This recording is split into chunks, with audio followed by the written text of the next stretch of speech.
Hi everyone, Aaron Brooks with Perfect Postures, and today I'd like to talk about knee pain.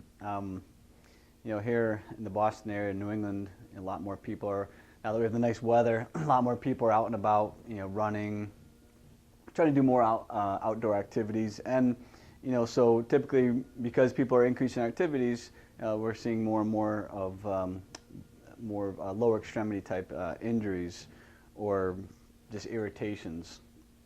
And I just want to kind of point out a couple things, and these are more just tests that you could do with yourself to see if what I'm talking about is applying to your situation. So with knee pain, there's a lot of things. A lot of times people are diagnosed with like a patellofemoral issue, whether that's just tracking issues or inflammation of the patella tendon, or that could be symptoms like an IT band type syndrome where they're getting this kind of pain down the outside of the leg or just over the outside of the knee hair.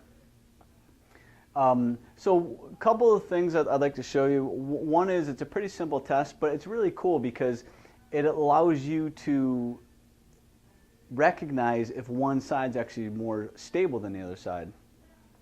And again, this is more of a balance test. We'll go over a couple more things with mechanics itself. So one would be just to do a single leg stance. So what you want to do is just balance on one leg, bring this leg up, and if you feel yourself doing this or you have to keep tapping the foot to keep your balance, well, that means that on your single leg stance, obviously you don't have the stability, right?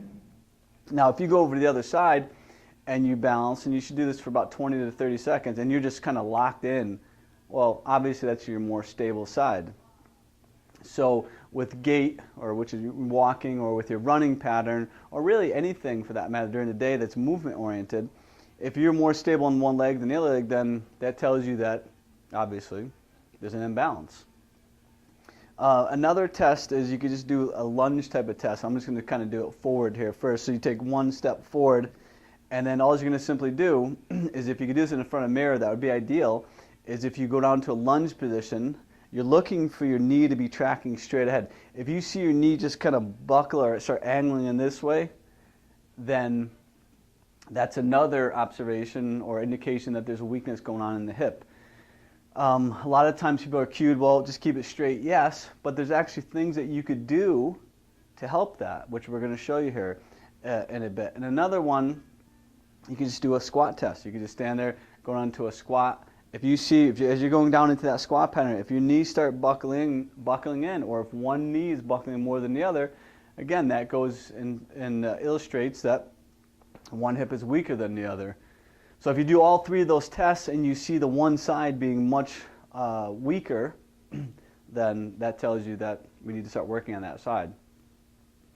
So those are just some tests, but the importance of that is that if there is an asymmetry between one side and the other, then that's an underlying contributing factor for pain. Now, if you don't have pain now, it could be something that, hey, it's letting you know that down the road with your activity you're doing, you might start getting some irritation. So it's better to be proactive and address these issues before you have to become reactive.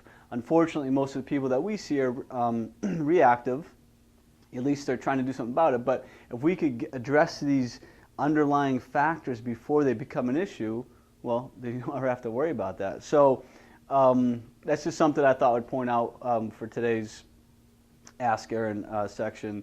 And again, if you have any questions, please don't hesitate. Someone did post on the YouTube channel that they liked what we were discussing, how one part of the body has a direct influence on another part of the body. And that's absolutely true. People that tell you that's not true, just pull an anatomy book and look at how all the muscles are interrelated, and there it is for you. So anyways, if you have questions, please don't hesitate to contact us. And I'm just going to show you a couple exercises we're going to do for that stability issue. So stay tuned.